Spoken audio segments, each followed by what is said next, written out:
बिस्मिल्लाहिर्रहमानिर्रहीम।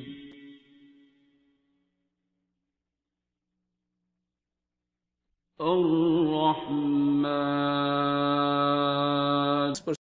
जी अस्सलाम वालेकुम sir, thank you so much for coming again. और आज जो हमारी सीरीज़ है वो है 50 to 60। ठीक है, हम 50 तक का टाइम टेन्योर बता चुके हैं। 50 से 60 में मर्द और ख़वातीन में क्या मेजर प्रॉब्लम्स आते हैं, कौन सी बॉडी में चेंजिंग्स आती हैं, वो बताएं प्लीज़। अस्सलातु वस्सलामु अलैका या रसूलल्लाह वला आलिका वसहाबिका या हबीबल्लाह। 50 to 60 आपकी मिडल एज का भी लेट मिडल एज में आ जाएगी अब ये। ठीक है, 60 पे तो वैसे ही आप सठिया जाना कहते हैं। ठीक है, और रिटायरमेंट की एज आ जाती है।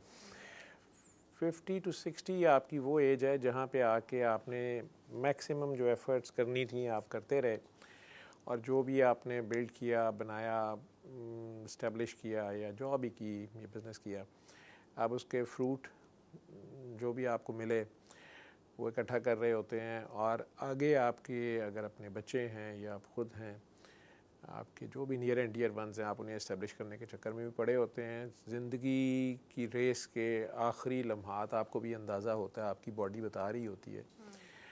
ख़वातीन आलमोस्ट मीनोपाज, पेरी मीनोपाज के बाद मीनोपाज अचीव कर गई होती हैं 50 के ऊपर। मेजॉरिटी, बहुत रेयर हैं जो 50 से ऊपर जाती हैं। तो ईस्ट्रोजन्स उनकी बॉडी में बहुत कम रह जाती हैं।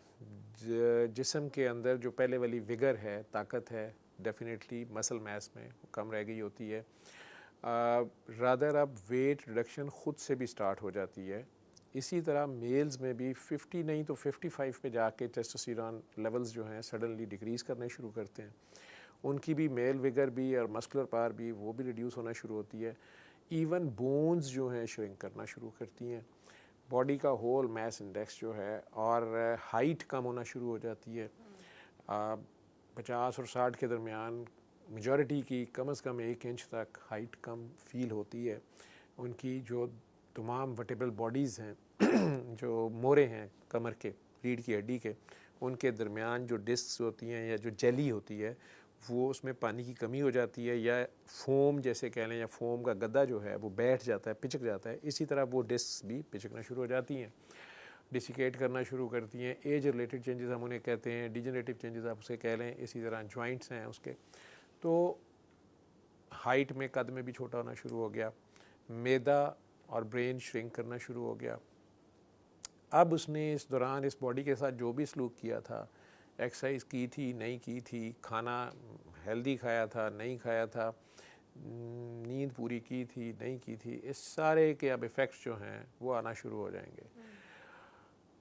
उसके साथ ये जितनी मेटाबॉलिक डिजीज़ हैं, शुगर, ब्लड प्रेशर, और उनकी आगे से अब कॉम्प्लिकेशंस, जैसे शुगर को 5 साल हो गए हैं, ब्लड प्रेशर को 5 साल या 10 साल हो गए हैं, किसी के गुर्दे फेल हो गए, किसी को हार्ट फेल हो गया, किसी को हार्ट अटैक एक हो गया था, सर्वाइव कर गया, अब स्टंट्स डले हुए हैं, बाईपास हो गया हुआ या होने वाला है, किसी को फालज हो गया, लकीली रिकवर कर गया, लेकिन थोड़ा सा एक बाजू वीक है या टांग वीक है। ये सारी चीज़ें अब आपके साथ चल रही होती हैं।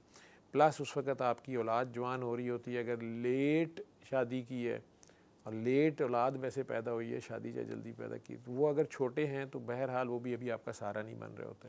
और अगर वो जवान हो गए हों तो या तो वो सहारा बन रहे होते हैं, और या वो मज़ीद एक खपारा बन रहे होते हैं।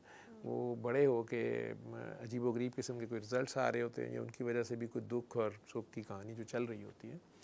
तो स्ट्रेस एक अपना रोल प्ले कर रही होती है, जो भी लाइफ की सारी है, जो आपके प्लस माइनसेस थे, जो फेलियर्स और अचीवमेंट्स थी, वो सारी सामने होती हैं। उससे भी ये डिजीज़ अपना रोल प्ले करती हैं। तो जब ब्रेन श्रिंक करता है, उसकी मेमोरी, उसकी इंटेलेक्ट, ये सारी भी इफ़ेक्ट कर रही होती हैं। इसीलिए सारे महज़ब कौमों में या सारे मुल्कों में रिटायरमेंट की एज 60 के करीब रख दी जाती है कि अब उसकी मेंटल कैपेबिलिटीज़ भी वो नहीं होती। दूसरों को क्या उसने मैनेज और सहारा करना, उसे खुद सहारों की ज़रूरत होती है। जॉइंट्स में, घुटनों में, हिप में, कमर में इतनी दर्द है कि वो स्टिक यूज़ करना शुरू कर देता है या कोई और स्पोर्ट यूज़ करता है। ऐसे हालत में ख़वातीन को भी, मर्दों को भी नंबर 1 वही एडवाइस होती है कि वो ओवर वेट ना हो। उनका स्ट्रक्चर जो है वो अब उतना ही वेट संभालेगा जिसके लिए वो बना था। एक्स्ट्रा वेट है तो उनके लिए मूवमेंट या मोबिलिटी एक बड़ा मसला होता है। वॉशरूम जाना तक मसला बन जाता है। लेकिन अगर उनका वो मस्कुलर मैस है बजाय फैट होने के, अगर वो मस्कुलर मैस है तो वो उन्हें हेल्प करता है। इसमें मैं तो एडवाइस उन लोगों को ये करता हूँ कि आपने सैर नहीं छोड़नी या वॉक नहीं छोड़नी, सीढ़ियाँ ना चढ़ें, वज़न ना उठाएं, वेट बेयरिंग अब छोड़ दें, ठीक है। लेकिन आपने रोज़ाना वॉक, इसी तरह स्पोर्ट आपकी गॉल्फ है जैसे, वो आप कर लें, जिसमें आपकी बस आराम से टहल कदमी है, टेक्निक भी है, लेकिन आप मेंटली बड़े पीस के साथ वो चल रहे हैं। नहीं ये कर सकते जो ये लोग नहीं है, तो वॉक का राइट तो किसी से नहीं लिया जा सकता। वो चल ही सकता है बेचारा, अनटिल अनलेस अगर वो जेल में है कहीं या कैद है किसी सेल में, तो वो वॉक जो है वो जॉइंट्स को जब मोबिलाइज्ड रखेगी, तो इसमें जो मोबिलाइल की तरह जो मटेरियल्स बनने हैं वो काम करते रहेंगे। तो एक टर्म हमारे मेडिकल यूज़ होती है डिसयूज एट्रोफी, के यूज़ ना करने से आहिस्ता आहिस्ता वो चीज़ नाकारा हो जाती है, वो बरकरार रहे, ठीक है। इसमें still exceptions are always there. कुछ लोग इवन 60 पे फिज़िकली भी बड़े स्ट्रांग होते हैं, मेंटली बड़े स्ट्रांग होते हैं, बड़ी अच्छी मेमोरी होती है, उनका तजर्बा, उनकी हर चीज़ बड़ी ज़बरदस्त होती है। इनका अगर आप देखेंगे तो लाइफस्टाइल थ्रू आउट बड़ा ज़बरदस्त होता है, balanced diet, balanced activity, exercise और वो सारा कुछ होता है। लेकिन 50 to 60 यूजुअली वो जगह है जहाँ से आपको किसी ना किसी इल्लत, कोई ना कोई बीमारी आपको लग रही होती है, या आपको कोई ना कोई इशारा आ जाता है और अब आप उसको फ़ाइट करने के लिए या उसका मुकाबला करने के लिए या उसके साथ को एग्जिस्टेंस के साथ रहने के लिए तैयार हो रहे होते हैं। और साथ ये भी पता होता है कि आप किसी भी टाइम वापस भी चल सकते हैं। बिल्कुल ऐसे। तो बंदा वाइंड अप कर रहा होता है नए प्रोजेक्ट्स शुरू करने की बजाय।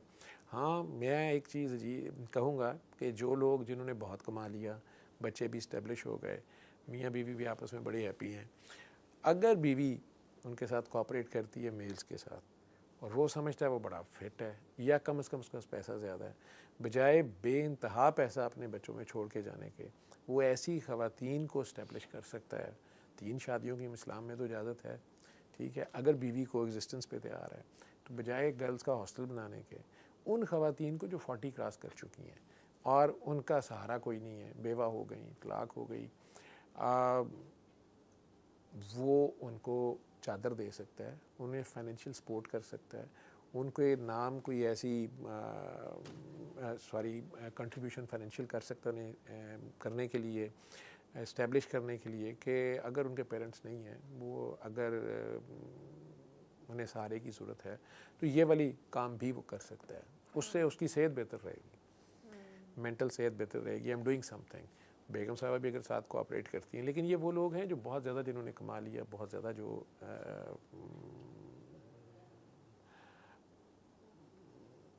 हैव्स हैं कह लें, और अगर वो कर सकते हैं, बांटने से बीमारियां भी कम ही लगती हैं, ठीक है। अपना वक्त, अपनी रिसोर्सेज, अपनी केयर अगर आप अल्लाह की खातिर करते हैं तो इसमें बरकत पड़ती है।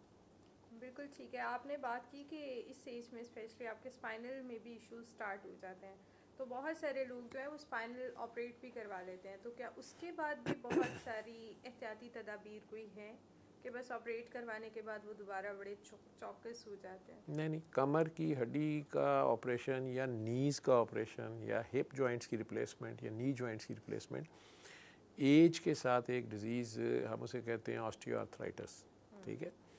उसमें हड्डियों और जोड़ों के अंदर एज से जो वियर एंड टियर आता है, समटाइम्स उसकी पेन इतनी ज़्यादा होती है कि वो बंदे की रेंज ऑफ मूवमेंट जो है या उसका हिलना जुलना ही अजाब बन जाता है, या पेन उसको सोने ही नहीं देती है, हिलने नहीं देती है, खाता रहता है, मोटा भी और हो ही जा रहा है, और वो सारी चीज़ें उसकी अपनी हैं।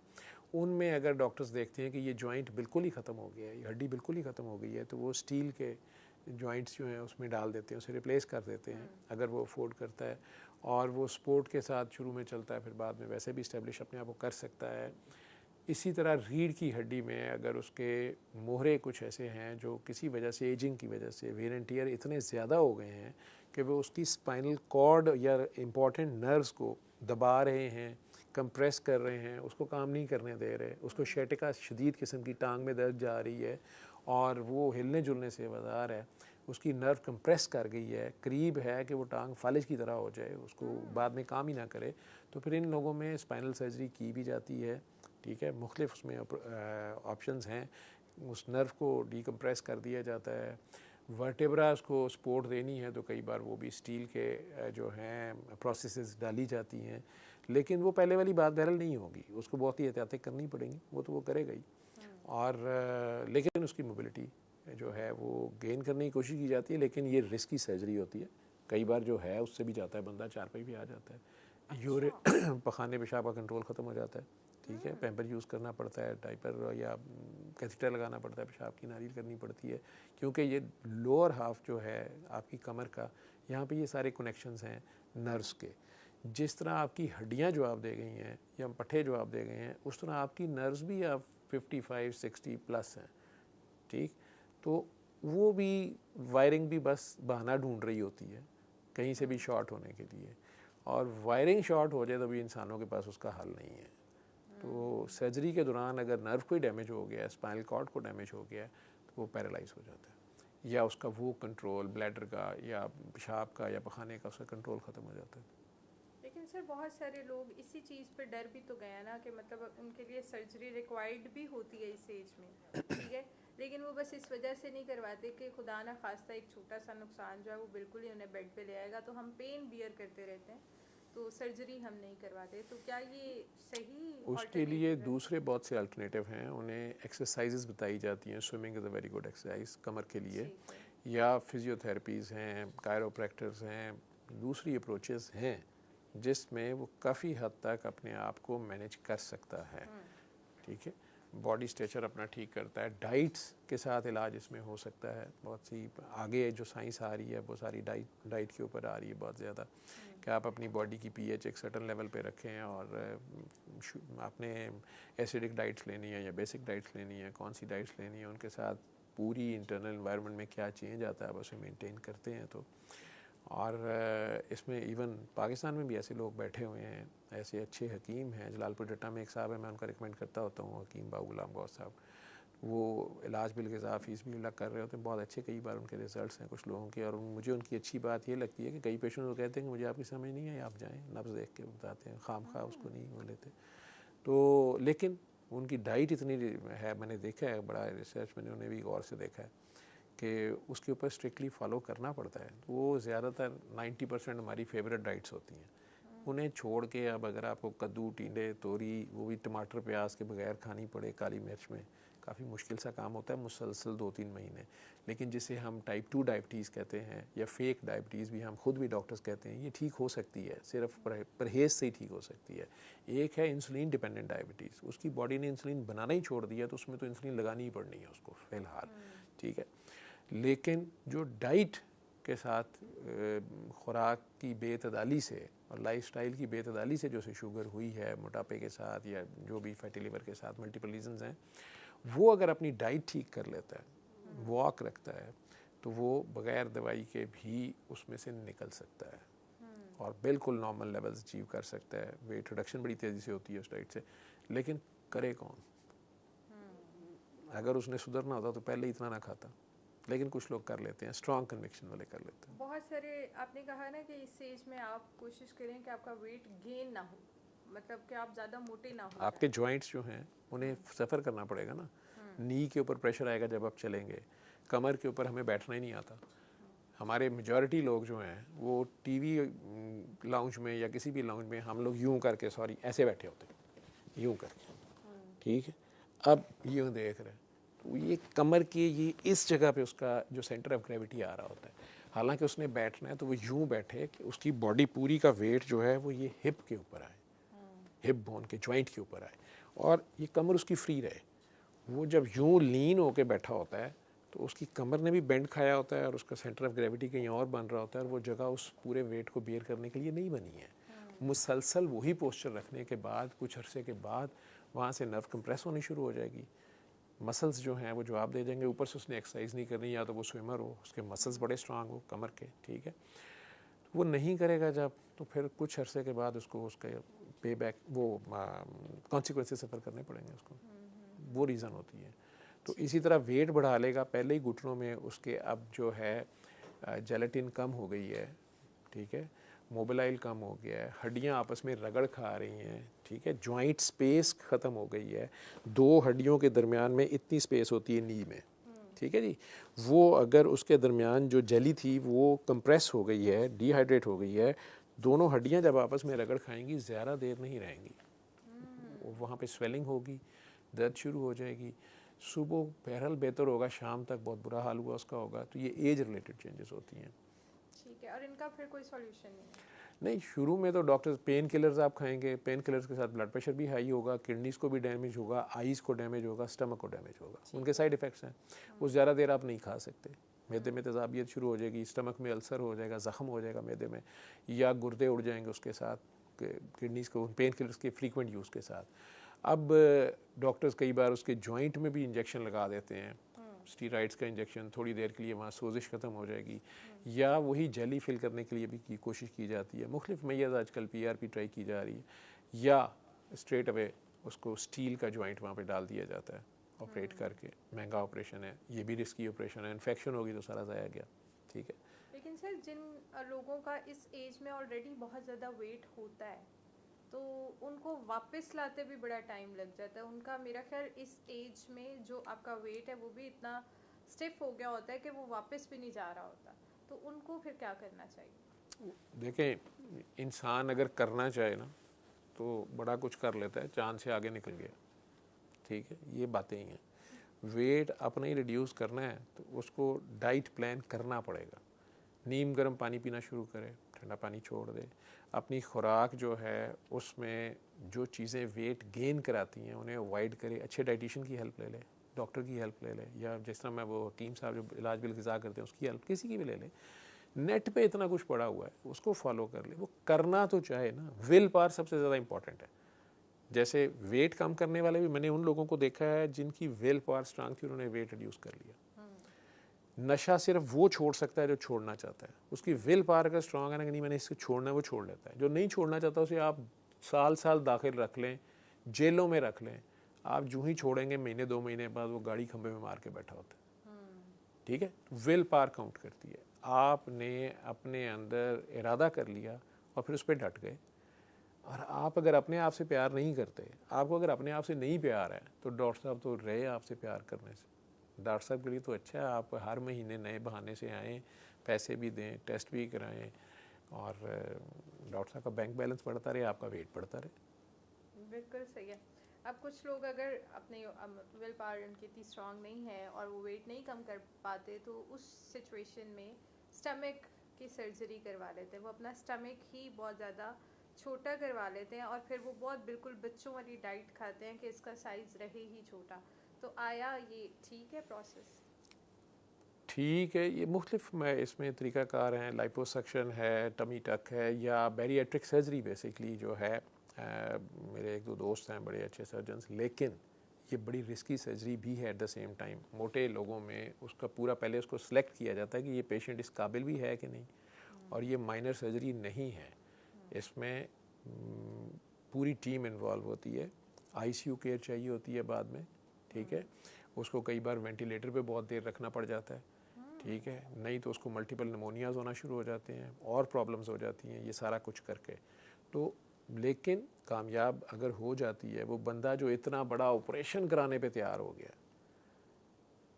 ठीक है। मैंने ऐसे लोगों को देखा जिन्होंने बैरिएट्रिक सर्जरी करा ली और साल 1.5 साल के बाद वापस वहीं पे आ गए, ठीक है। तो उन्होंने खाना पीना नहीं छोड़ा इधर से, उन्होंने उनके स्टमक पे रिंग चढ़ा दिया, आधा स्टमक काट दिया, मुख्तलिफ मेयर्स हैं, ठीक है, स्लीव गैस्ट्रेक्टमी कर दी, कुछ भी कर दिया, लेकिन भाई साहब या बाजी बाज नहीं आई। और उन्होंने उसके बावजूद जो है, आपको पता है ग्वाल मंडिये जो हैं वो तो नहीं बाज आएंगे ना, ग्वाल मंडेला हो जाएंगे वो, तो वो तो वहीं के वहीं आएंगे। तो इसको कहते हैं 100 छितर भी खाए, 100 प्याज भी खाए, और आखिर में कहा मेरा ऑपरेशन क्यों किया। अब भैया आपका ऑपरेशन आपका किया था, साथ मुंह भी तो बंद करना था ना, तो हो जाता है इसलिए। और रिस्क भी ले लिया अपनी इतनी बड़ी सर्जरी का, पैसा भी ठीक ठाक उसमें गया, ठीक है। तो ये जिनकी जेब में पैसे हैं उनके चौंसले हैं। ठीक है, लेकिन सर नहीं, बहुत सारे लोगों को ना मोटापे की वजह से सांस नहीं आता, उन्हें सांस लेने में प्रॉब्लम हाँ होती जी, है बहुत उन्हें स्लीप एपनिया शुरू हो जाता है। बिल्कुल। ठीक है, ऑब्स्ट्रक्टिव स्लीप एपनिया, उसकी वजह से स्ट्रोक्स हो जाते हैं, बाद में इरेक्टाइल डिसफंक्शन मेल्स में हो जाता है, इनफर्टिलिटी की मेन रीज़न है, हाई ब्लड प्रेशर, स्नोरिंग, साथ बेचारा जो पार्टनर है, लाइफ पार्टनर, वो आवाज़ आ रहा है, सारी रात खराटे, उधर से मशीन चल रही, बैठ के बेचारे सो रहे होते हैं। स्नोरिंग की वजह से उसकी कार्बन डाइऑक्साइड पूरी बाहर नहीं निकल सकती जब लॉन्ग स्टैंडिंग, ठीक है, तो वो उसके या गला बंद होता है, छोटा होता है, नाक के अंदर ब्लॉकेज होती है, पीछे पैलेट जो है या गले में ब्लॉकेज होती है, नेक छोटी होती है, ऊपर से यहाँ से मोटा हो गया तो उसके जो जितना पेट है वो लंग्स को एक्सपेंड ही नहीं होने देता, तो लंग्स उस तरह परफॉर्म नहीं कर सकते। ठीक है, सोते हुए फिर कई बार ये लोग सांस रोक लेते हैं, अच्छा। एक एक मिनट, उन्हें नहीं पता होता, उससे और कार्बन डाइऑक्साइड अंदर इकट्ठी होती है, फिर एकदम से पूरे ज़ोर से हिलते हैं करके अजीब सी आवाज़ निकाल के, इसलिए स्लीप स्टडीज़ की जाती हैं। ठीक है, उसमें फिर देखा जाता है कि इसका कितनी बार सांस एक मिनट में या एक घंटे में रुकता है, कितने एपनिक स्पेल्स, एपनिया कहते हैं टोटल सांस बंद हो जाना, तो ये एक कितने कितने बार इसका सांस रुकता है रात को। मैं इसकी बहुत डिटेल्स आम पब्लिक को नहीं बताना चाह रहा कि कई पागलों ने रात को सोना नहीं सही तरह अपने अपना चेक करते रहना, मैं कितनी बार सांस रुकता है, मेरा रुक ना जाए ठीक है, तो वो एक साइकोज ना हो जाए। अदरवाइज़ ये एक डिज़ीज़ है। उसमें फिर फ़िलहाल मेयर्स और सर्जरी भी की जाती है, बड़ी एक्सटेंसिव गले की सर्जरी की जाती है। नहीं तो वेट रिडक्शन का जाता है, कभी नहीं करते ये लोग। थायराइड की डिजीज़ इन लोगों को साथ होती है, ठीक है, कई लोगों का थायराइड कम काम कर रहा होता है, उसकी वो भी साथ एसोसिएशन होती है। लेकिन मशीन, एक वेंटिलेटर मसनूई जो सांस की मशीन होती है वो आती है, जो मास्क की तरह आपके फेस पे लग जाती है, टाइट मास्क होता है, वो आप 6 से 8 घंटे रात को लगाते हैं। उसमें कई लोगों को कार्बन डाइऑक्साइड के साथ ऑक्सीजनेशन का भी मसला होता है, तो वो उसमें टाइप्स हैं फिर उस मशीन की, खुद ही ना ख़रीद के बाज़ार से ला के लगा लें, ठीक है, कि जी इम्पोर्टेंस ठीक हो जाएगी तो मैं हरकुलिस बन जाएगा। तो उसमें भी आपको पल्मोनोलॉजिस्ट की, जो मेरे दोस्त पल्मोनोलॉजिस्ट हैं, उनकी हेल्प लेनी पड़ेगी आपको, जो छाती के स्पेशलिस्ट हैं, वो आपकी स्लीप स्टडीज़ भी करेंगे और फिर उसमें देखेंगे कि आपका मसला सिर्फ कार्बन डाइऑक्साइड है या आपका मसला ऑक्सीजन भी है। अगर सिर्फ कार्बन डाइऑक्साइड है तो वो आपको CPAP मशीन होती है, कॉन्टीन्यूस एक प्रेशर सा, जैसे मुंह पे ब्लोअर की हवा आ रही है, वो लगा के आप सो जाएंगे, आपको बड़ी अच्छी 6 से 8 घंटे नींद आएगी, ब्लॉकेड नहीं होगी, आप अच्छा सोएंगे तो सारा दिन सुबह फ्रेश रहेंगे, ब्लड प्रेशर ठीक हो जाएगा।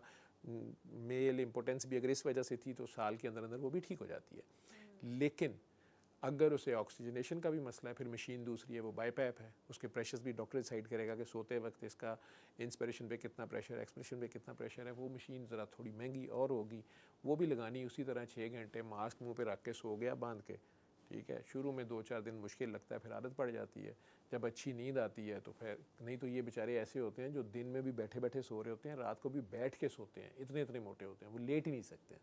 पिकविकियंस इनमें से कई, हमने नाम ही है पिकविकियन सिंड्रोम, ठीक है। उसमें कईयों में स्नोरिंग नहीं होती, लेकिन ओबेसिटी हाइपोवेंटिलेशन सिंड्रोम उसे कहते हैं हम। मोटापे के साथ सांस ही पूरा नहीं ले रहा, कार्बन डाइऑक्साइड निकल ही नहीं रही है, फेफड़ा खुल ही नहीं रहा उसका, ठीक है, जगह ही नहीं इतनी छोड़ी, नान ही नान भर ले रहे, हूँ कहना भाई या अल्लाह या नान कट या जान कट, ठीक है, लेकिन ना जान निकलती है ना नान निकलता है, ठीक है। जान कमरे से निकल जाती है, दूसरे कमरे जाके सो जाती है, टू हेल विद यू, लेकिन बहरहाल नहीं निकलती। तो फिर उसमें भी सर्जरियाँ भी की जाती हैं, पेट की भी सर्जरियाँ की जाती है, बैरिएट्रिक सर्जरी। लेकिन बैरिएट्रिक सर्जन का इस मरीज़ के ऊपर जिसका सांस का मसला है, उसकी जान जा रही होती है, वो कहता है मैं नहीं लेता लाख, रखो पास, क्योंकि उसकी जान जा सकती है ड्यूरिंग सर्जरी। एनेस्थीसिया वाला इतनी जल्दी उसे एनेस्थीसिया देने पे तैयार नहीं होता, क्योंकि सिर्फ वो 7-8 घंटे की सर्जरी नहीं करनी होती, उसको बाद में जगाना भी है, उसको ज़िंदा भी थिएटर से निकालना है, उसको ICU से निकालना है। तो बाद में ये लोग फिजियोथेरेपी करने पे तैयार नहीं होते, हिलने पे तैयार नहीं होते, तो फेफड़ों में सारी बलगम जम गई, निमोनिया से मर जाता है, सर्जरी तो हो गई। ये रीज़न है।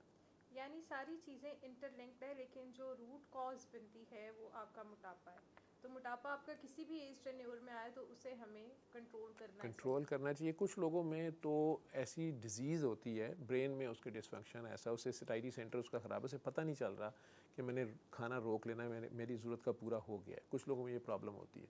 कुछ लोगों में हार्मोनल इम्बैलेंसेस ऐसे होते हैं, या लिवर ऐसा काम कर रहा है उनके अंदर, या इंसुलिन यूज़ नहीं हो रही किसी भी वजह से, तो मोटापा होता जा रहा है। फैटी लिवर हो गया है, वो कहते हैं डॉक्टर साहब मैं तो पानी भी पीऊँ तो मैं मोटा हो जाता हूँ, ये पता नहीं क्या बात है, ठीक है, लेकिन still it can be manageable, मैं फिर सूरह रहमान की बात करूँगा, अल्लाह की बात करूँगा, वो आप लोगों को पसंद नहीं आएगी कि डॉक्टर साहब हम हेल्थ पे बात कर रहे हैं, आप फिर बीच में स्पिरिचुअलिटी ले आते हैं, हमें काटना पड़ता है। मेरे पास हर गल दा हल अल्लाह ही है, ठीक है। तो वो अगर अल्लाह से जुड़ा रहेगा नहीं होता ये, उसे अगर सब्र हो कि यार जिस अल्लाह ने आज दिया कल भी दे देगा, छोड़ देता हूँ नहीं खाता, ठीक है। लेकिन आपने देखा होगा शादियों के ऊपर खाना नहीं खुलता, बंदे खुल जाते हैं ऐसे ना, रोटी नहीं खुलती, बंदे खुल जाते हैं। तो वो ऐसे खा रहे होते हैं जैसे ज़िंदगी में कभी खाया नहीं है, बड़े बड़े पढ़े लिखे और अमीर लोग, ठीक, खाम खा, और खाई जा रहे हैं जैसे दोबारा नहीं मिलना, प्लेटें भरी हुई हैं। फिर सबसे ज़्यादा अफसोस होता है जब वो प्लेटें वैसे ही छोड़ के कहीं चले जाते हैं, आधा खाया आधा नहीं खाया। मैंने स्वीट डिश के ऊपर भी बिरयानी भी उसके अंदर ही सारा कुछ डाल के प्लेट के अंदर के पता नहीं दोबारा मिलना है कि नहीं मिलना, उसी तरह उसको अंदर ठोसी जा रहे हैं, उसको एंजॉय भी नहीं कर रहे, बस भर लिया है अंदर, तो उसका फ़ायदा फिर यूज़ भी नहीं करना। ये ऐसी है जैसे आप गाड़ी का टैंक फिल रखें लेकिन गाड़ी को चलाएं ना, रखी रखें, गाड़ी के टायर ख़राब हो जाएंगे, गाड़ी पुरानी हो जाएगी, कब तक रखेंगे, आखिरकार बैठ जाएगी, उसका असर हो जाएगा, खड़ी खड़ी का भी ख़राब हो जाएगा। सर ये 50 से 60 की एज में ना बहुत सारी ख़वातीन और इवन मर्दों की भी बॉडी के ऊपर ना ब्लू कलर के मार्क्स पड़ना स्टार्ट हो जाते हैं, और बर्निंग भी बहुत ज़्यादा रहती है, कभी पाँवों में जलन हो रही होती है, कभी हाथों में जलन हो रही होती है, तो इसकी क्या रीज़न होती है? ओल्ड एज में स्किन रिंकल्ड भी हो जाती है, स्किन के नीचे से फैट पैड ख़त्म हो जाता है, ठीक है। स्किन अगर आप ज़रा सी चुटकी भरें बूढ़े की तो वो बड़ी देर लगती है स्किन वापस जाने में, छोटे बच्चे की स्किन बड़ी इलास्टिक, फ़ौरन नीचे जाती, चुटकी पकड़ना मुश्किल है। तो इनके नीचे जो कुशन होता है पानी का और फैट्स का, वो ख़त्म हो जाता है या बहुत कम रह जाता है। तो स्किन के अंदर जो ब्लड वेसल्स कैपिलरीज बहुत माइनर जो हैं, वो भी कई बार बड़ी जल्दी ब्लीड करते हैं। हल्का सा पहले जो प्रेशर आता था वो अब नीचे कुशन था, कुछ नहीं होता था, अब वो ब्लीड कर जाता है, नीचे हड्डी होती है, इसे कहते हैं सिनाइल परपरा, ठीक है। इस एज में कई लोगों को वैसे ही आप एस्प्रीन दे रहे होते हैं या डिस्प्रीन दे रहे होते हैं, ब्लड थिनर दे रहे होते हैं, उसकी वजह से ये बढ़ भी सकती हैं। लेकिन ख़वातीन में भी ये ज़्यादा होता है, वही ईस्ट्रोजन और प्रोजेस्टेरॉन का जो इम्बैलेंस हो गया होता है, उसकी वजह से भी उनकी ब्लड वेसल्स फ्रेजाइल ज़रा ज़्यादा हो जाती हैं और ये निशान पड़ जाते हैं, लेकिन ये कोई ख़तरे की चीज़ नहीं होती। अच्छा, जी, मतलब अगर एज बढ़ भी रिलेटेड जाए तो हाँ it's नहीं, okay। एज की खैर होती है, लेकिन अनड्यू ये ज़्यादा पड़ रहे हैं तो कुछ बेसिक टेस्ट उसकी, जैसे कंप्लीट ब्लड पिक्चर है, प्लेटलेट काउंट्स क्या है, कोएगुलोपैथी डॉक्टर्स रूल आउट कर लेते हैं, या कोई ऐसी दवाई ले रहा है तो उसको वो चेंज कर लेते हैं, अदरवाइज़ कोई ऐसे ख़तरे की चीज़ नहीं होती वो। ठीक है। और ये जो बहुत सारे लोगों के पाँव में सूजन रहती है, पाँव सूज जलना जाते या हैं, सूज जल जाना जाते हैं, या उसकी स्वेलिंग क्या हो reason जाना, जहाँ तक पाँव या हाथ जलना है, सुइयाँ चुभना है, या बहुत शदीद गर्म या ठंडा लगना है, ये उनकी नर्व्स जो सेंसेस हैं उनकी वो ख़राब हो गई हैं, वो नॉर्मल की बजाय एबनॉर्मल सिग्नल्स दे रही हैं। वहाँ पे गर्मी है नहीं उसे लग रही है, वहाँ सर्दी है नहीं उसे लग रही है, तो ये न्यूरोपैथिक पेन्स हैं। उसमें शुगर वालों में ज़्यादा होती है, खून की कमी है उस साइड पे, ब्लड फ्लो की कमी है उस साइड पे, उसकी वजह से भी हो जाता है। जिस तरह के उस साइड पे मसल्स में या स्किन में खून की कमी है तो नर्व्स को भी खून कम जा रहा है, तो उनका फंक्शन ख़राब हो जाता है। ये ऐसे समझ लें कि जैसे कोई गाड़ी या कोई ट्यूब लाइट है, उसमें करंट आ तो रहा है लेकिन वायरिंग वीक है और बहुत थोड़ा आ रहा है। 240 वोल्ट से चलने वाली है तो 110 आ रहा है, ठीक है। तो वो हल्की सी फ्लिकर तो कर रही है लेकिन वो अपना फंक्शन परफॉर्म नहीं कर पा रही, वो करेगी। सिमिलरली ये हाथों पाँव में फिर कुछ डाइटरी इम्बैलेंसेस की वजह से विटामिन नियासिन इसमें यूज़ होती है, या कैल्शियम पेंटोथिनेट, विटामिन B5 आई थे, ये इसमें इफ़ेक्टिव हैं। बड़ी सस्ती सी होती है कैल्शियम पेंटोथिनेट, लेकिन अब पाकिस्तान में नहीं आती है, मिल जाए बड़ी थोड़ी डोज में इसका थोड़ा इफ़ेक्ट आता है। डॉक्टर्स अब आपको एंटी डिप्रेसेंट्स इसमें ऐड करना शुरू हो गए हैं, या कुछ और न्यूरोपैथी की दवाइयाँ हैं वो देते हैं, लेकिन बेसिक रीज़न उसकी ये होती है कि उसकी नर्व्स जो हैं वो बेसिकली रॉन्ग सिग्नल्स दे रही होती हैं। इसी तरह टांगों की साइड से जो खून वापस ऊपर चढ़ता है वेन से, हम चलते फिरते हैं, हमारी फिज़िकल एक्टिविटी की वजह से ब्लड वापस भी तो आना होता है ना, और इतना हाई फ्लो उसमें होता भी नहीं, हाई प्रेशर एरिया नहीं है, लेकिन अल्लाह ने उसमें वैल्व्स रखे होते हैं। ख़वातीन में प्रेगनेंसीज़ की वजह से वो वैल्व्स ख़राब हो जाते हैं, या लॉन्ग स्टैंडिंग ऑक्यूपेशन है उसकी, औरतें किचन में सारा दिन खड़ी रह के काम ज़्यादा अरसा हो गया, या सर्जन थे कोई जो भी है, तो वो वेरिकोज वेंस या वेंस जो हैं इनसफिशेंट हो जाती है, इनकॉम्पिटेंट हो जाती हैं, तो टांगों पे स्वेलिंग वैसे भी हो जाती है। अदरवाइज़ अगर उसकी किडनीज़, लिवर या हार्ट, ये तीनों में से कोई भी आर्गन या तीनों ही ख़राब है, या लंग्स की बड़ी लॉन्ग स्टैंडिंग डिजीज़ है, तो राइट साइड का हार्ट उससे इफ़ेक्ट अगर हो रहा है तो उससे भी टांगों पे स्वेलिंग होती है। उसमें फ़र्क है, एक होता है पिटिंग, उसको दबाते हैं तो वहाँ पे एक गड़ा सा पड़ जाता है, अगर 5 सेकंड दबाया, 5 सेकंड रहता है तो हमें सीधे पिटिंग हटी में। कई होता है दबाने से नहीं होता, लेकिन मरीज़ कहता है जी मेरी टांगें सूजी हुई हैं, मुझे पता ये है। अगर एक टांग सिर्फ सूजी है, एक नहीं सूजी है, तो वो तो ज़रूर डॉक्टर के पास चले जाना चाहिए कि उसमें कहीं अंदर क्लॉट मेजर तो नहीं है जो बाद में वहाँ से निकल के हार्ट में चला जाए, सडन डेथ हो जाएगी। तो डिफरेंट रीजंस हैं, लेकिन ओल्ड एज में मेन चीज़ यही है कि उनके ब्लड वेसल्स भी पुराने हो गए हैं, उनमें से पानी बाहर को सीप कर जाता है, यूँ कह लें, ठीक है, और उसकी वजह से थोड़ी स्वेलिंग हो जाती है। तो ज़्यादा देर टांगे लटका के नहीं इन्होंने बैठना होता, या रात को सोएं तो लेग्स के नीचे कोई मोटा चादर या मोटा कंबल रख ले तो लेग्स थोड़ी सी ऊंची होगी, तो वो सुबह तक वो स्वेलिंग कम हो जाएगी। ठीक है। कुछ लोग ना एक मखसूस टाइम स्पेन के अंदर रह जाते हैं इस एज में। मतलब मैंने ऐसे कुछ लोग देखे हैं जो 50 से 60 की एज के अंदर अपने बचपन में है लेकिन अपनी जवानी में नहीं है। वो बात करेंगे तो अपने बचपन में की करेंगे, अपने बहन भाई की करेंगे, लेकिन उन्हें बीवी बच्चे याद नहीं है। ठीक है, तो ये क्या चीज़ है? मेमोरी उनकी कहाँ, मतलब बहन भाई याद हैं, बीवी बच्चे नहीं याद है, तो क्या हो सकता है? तो उस टाइम की सारी बातें कह रहे हैं, डिमेंशिया, डिमेंशिया उसे यूँ कह लें कि उसकी जो मेमोरी और इंटेलेक्ट, ठीक है, उसका जो ब्रेन है एज के साथ 50 सठिया जाना पहले भी टर्म यूज़ होती है 60 के ऊपर आके, ठीक है, ब्रेन श्रिंक करना शुरू कर देता है, मैदा भी श्रिंक करना शुरू कर देता है, मुंह में से दांत गिरना शुरू हो जाते हैं। तो आप पहले वाली खुराकें नहीं खा सकते ना, गोश्त लाने नहीं आपने खानी, आपने नरम जूद हज़म ग़िज़ा खाते हैं, इसीलिए देते हैं, बिल्कुल छोटे बच्चे की तरह होना शुरू हो जाता है। जिस तरह पीडियाट्रिक्स है ना, छोटे बच्चों का इलम, उनकी बीमारी का इलम और सारा, इसी तरह 60+ पे जेरिएट्रिक्स है, बूढ़ों की बीमारियों का या उनकी सेहत का इलम। उसमें एक सर्कल पूरा हो रहा होता है, 40 के बाद ये सर्कल ऊपर को चढ़ना शुरू हो जाता है, वापसी का सफ़र शुरू हो गया है, ठीक है, तो वो बिल्कुल असल की तरफ लौट रहा होता है, इन्ना लिल्लाहि व इन्ना इलैहि राजिऊन हो रहा होता है। जिस हालत में आया था ना, इतना सा मैदा और इतना सा ब्रेन था, उसे किसी का पता नहीं था, कुछ नहीं था, कहाँ लेटा हुआ है, कहाँ नहीं लेटा हुआ, पोटा चीची का कोई पता नहीं है, बेड से इधर को गए तो वो घटा हुआ, ये वो कोई समझ नहीं है। इसी तरह ये इंसान जो है ये वापस बिल्कुल एक बेबी बन रहा होता है। इसलिए अल्लाह ने कहा है पूरे कुरान में एक जगह जहाँ अल्लाह गलत की हिमायत कर रहा है, अल्लाह गलत की हिमायत कर रहा है और ज़ोर दे रहा है, और वो कह रहा है कि माँ बाप जब बूढ़े हो जाए और वो गलत भी हों तो उफ़ ना करना, मतलब वो डर ना जाए आपकी चीख से, आपकी डांटना डपना नहीं है। जैसे बच्चों को नहीं डांटते थे माँ बाप, जैसे उन्होंने आपकी सारी उल्टी सीधी ज़िद्दें मानी या आपको खिलौने दिए या आपको डिस्ट्रैक्ट किया या जो भी किया और बड़े प्यार से पाला और आप बड़े हो गए, इन्होंने दिन ब दिन छोटे होना है, ये याद रखें, ये बड़ा सब्र आजमा काम है, ठीक है। इन्होंने बच्चे के अंदर तो हौसला होता है, अब ये बड़ा हो गया, अब ये खुद वॉशरूम चला जाता है, अब ये खुद खा लेता है, अब ये खुद स्कूल जाता है, अब ये खुद होमवर्क कर लेता है। इन बुज़ुर्गों ने दिन ब दिन और छोटा होना है, ये पैम्पर पे आ जाएंगे, ठीक है, ये मुंह में लुकमा रखा हुआ शाम तक रखी रखेंगे, अल्जाइमर्स वाले, उसे यही भूल गया कि इसको च्यू करना है।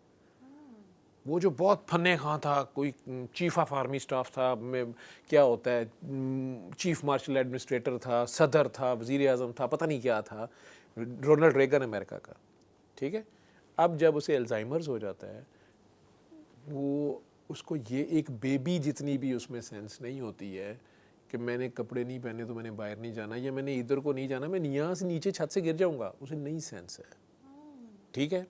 उसको अपने पराये की तमीज़ ख़त्म हो गई होती है, उसे कुछ पता नहीं होता। मैंने कहा ना कि मुंह में लुकमा आपने किसी तरह घुसेड़ भी दिया है, उसे चबाना ही नहीं आता, वो निगल ही नहीं रहा। तो मेडिकल साइंस तो करती है, मैदे में यहाँ पे सुराख करके ट्यूब डाल देंगे, जब तक उसने ज़िंदा रहना है तो उसकी कोई कैस्ट्रोस्टमी कर देंगे, ठीक है। सांस अगर आपने ज़रूरी उसको रखना है, सांस की मशीन लगा देंगे, पेसमेकर हार्ट का लगा देंगे, जो मर्ज़ी आप कर लेंगे। ब्रेन को रिवाइव करने की अभी कोई चीज़ नहीं है। इन लोगों को एक ही तरीका है, इन लोगों से प्यार, शदीद प्यार, वो जिन्होंने इनसे बेगरज प्यार किया था, वो बेगम अच्छी है तो वो भी बेगर्जी से अगर उसकी केयर करती है। बेगम खुद बूढ़ी हो गई है, बच्चों की जिम्मेदारियाँ हैं, बच्चे है ही नहीं है तो स्टेट की ज़िम्मेदारी है, करीबी अजीज़ रिश्तेदारों की ज़िम्मेदारी है। अगर आपने अच्छा टाइम गुजारा था, अगर आपने लोगों का ख्याल किया था अल्लाह की खातिर, तो अल्लाह किसी न किसी को भेजेगा जो आपका ख्याल करेगा, जबकि आपको अब अपना भी ख्याल नहीं है। ठीक है, तो हल तो इसका ये है, बाहर के मुल्कों में हॉस्पिस बना दिए हैं उन्होंने, डे केयर सेंटर्स जिस तरह बच्चों के लिए होते हैं उस तरह बूढ़ों के लिए भी अलग से सेंटर्स हैं, माँ बाप को छोड़ आते हैं वहाँ पे। ठीक है, हमारे मुल्कों में माशाल्लाह अभी ये शर्म हया है कि माँ बाप की खिदमत करने का जज्बा भी है और खुशी से उसे किया भी जाता, नहीं तो मजबूरी में भी किया जाता है, लोग की करेंगे। ठीक है, चाहे जो मर्ज़ी हो जाए फिर करना पड़ता है ना। तो मुआशरे का ये जो प्रेशर है ये मुझे अच्छा लगता है। ठीक, अगर डिमेंशिया हो जाता है तो यानी इसका अभी तक कोई हल नहीं है? हाँ जी, एलोपैथी में कुछ मेडिसिन ऐसी हैं जो कुछ अर्ली स्टेज पे थोड़ा सी हेल्प करती हैं, उनके अपने साइड इफ़ेक्ट्स भी हैं, लेकिन हम उन्हें बड़ी माइनर डोज से स्टार्ट करते हैं। अगर उस पर इम्पेक्ट आता है तो हम उसे कंटिन्यू करते हैं। कई बहुत महंगी भी हैं, ठीक है, हर बंदा अफोर्ड भी नहीं करता, लेकिन ऐस सच कोई हल नहीं है कि वो आप उसको बिल्कुल ठीक कर लें।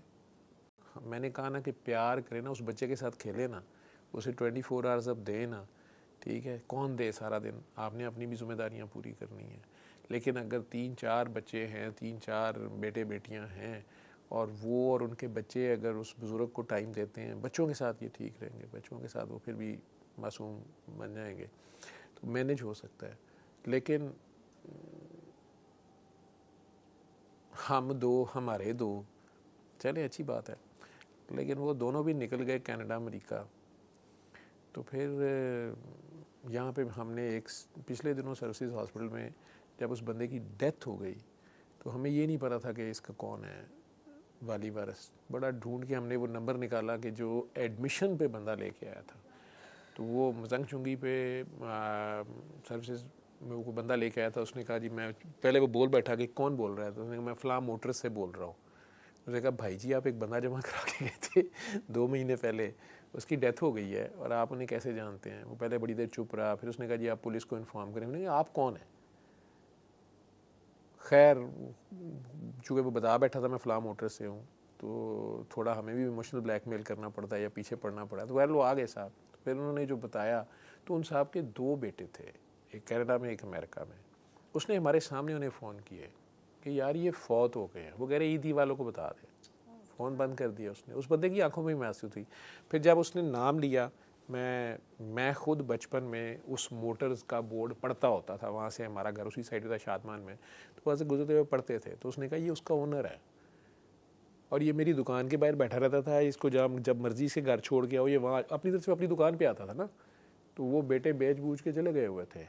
अब वो बाबे का कोई वाली वारिस नहीं था, वो फुटपाथ पे ही रहता था, यही उसे कभी कभार खिला देता था, इंसानी हमदर्दी से। कभी बेचारा वो तंग था, वो कहता मैं इसको कहाँ लेके जाऊँ, मेरी जवान बीवी है। बाबे नू कई बार यह भी नहीं पता लगता। तो बेटों का ये इल्ज़ाम था कि ये हमारी बीवियों को छेड़ता था अब्बा हमारा। वो डिमेंशिया में था। ठीक है, Oh my God. तो ये टाइम भी आना होता है।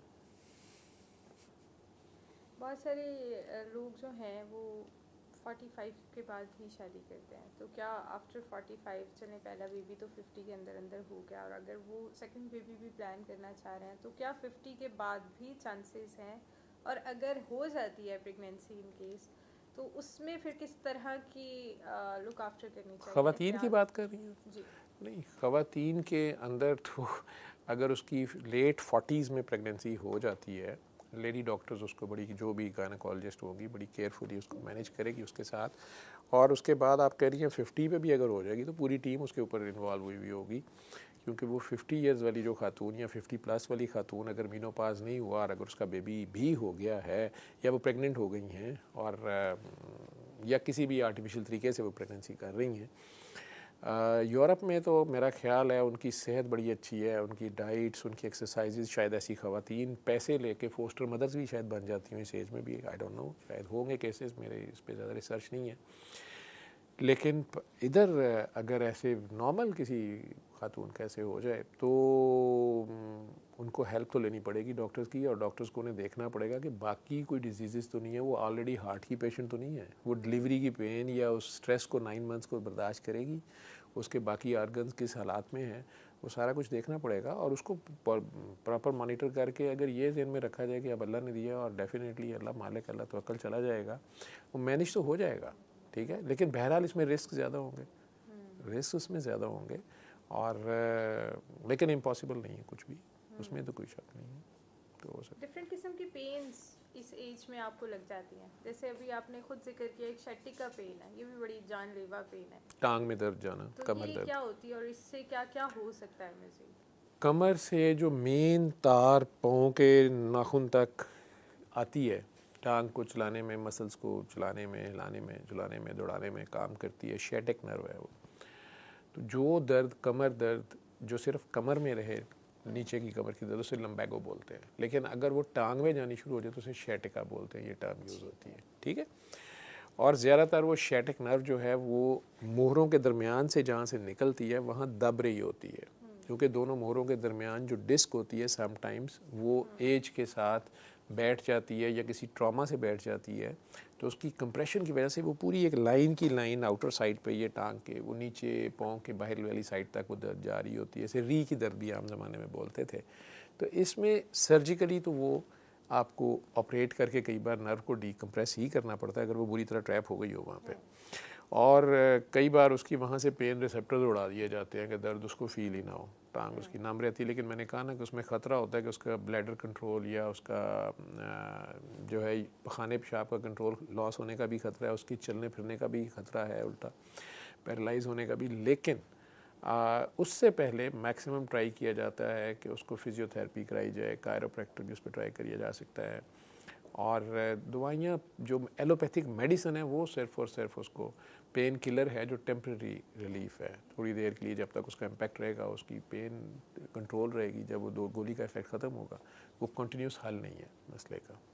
तो फिजियोथेरेपी, एक्सरसाइज, दम से भी ठीक होती है। मेरे पास कई पेशेंट ऐसे आते हैं जो हमें हैरान होते हैं कि यार तुम्हें कहा था सर्जरी के लिए और तुम आए नहीं, फिर कहाँ से सर्जरी करवाई? हो? कहते मैंने नहीं कराई, 2 साल हो गए हैं, मैं बिल्कुल ठीक हूँ। कैसे ठीक हुए? वो कहते वो कोई बुजुर्ग सन, उन्होंने हाथ रख के दम करता, सोटी ना दम कर देता तो मैं ठीक हो गया, या मुझे कोई उन्होंने पढ़ने को बताया, मैं उससे ठीक हो गया।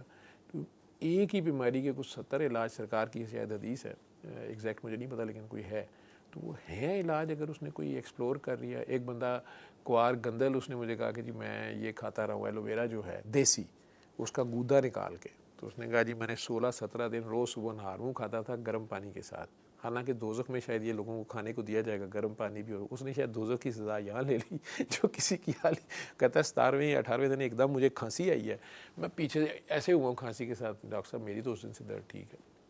नहीं तो वो हर वक्त बेचारा लेटा रहता था, चीखें मार रहा होता था, और हम लोग उसको काफ़ी हद तक उसके ऊपर सर्जरी के ऊपर चले गए हुए थे कि सर्जरी के अलावा तुम्हारा कोई हल नहीं है, और ये टांग तुम्हारी पैरालाइज है। आपस में मुख्तलिफ डॉक्टर्स डिस्कस कर चुके थे सारा। लेकिन सर सर्जरी के लिए आपकी बाकी बॉडी भी तो बिल्कुल ठीक होनी चाहिए ना, लेकिन अगर बाकी कहीं पे कॉम्प्लिकेशंस हैं और डॉक्टर सर्जरी पे भी नहीं आ रहे, तो क्या ये दर्द पूरी उम्र के लिए बस बियर ही करनी है फिर? नहीं, मेरे पास तो जितने पेशेंट्स आए हैं, मैं तो उनके घर वालों को कहता हूँ कि घर बैठे वो लकड़ी के साथ, किसी भी लकड़ी के साथ, वो 3 बार 7 दिन सूरह रहमान सुने, और कोई घर वाला प्यार से उसकी उस दर्द वाली जगह से ऊपर से नीचे स्टिक के साथ अपने दिल में 3 बार अल्लाह अल्लाह बोल दे, उस लकड़ी को लकड़ी पे झाड़ दे, वो ठीक हो जाते हैं। अब वो कैसे ठीक होते हैं, आई कांट एक्सप्लेन इट।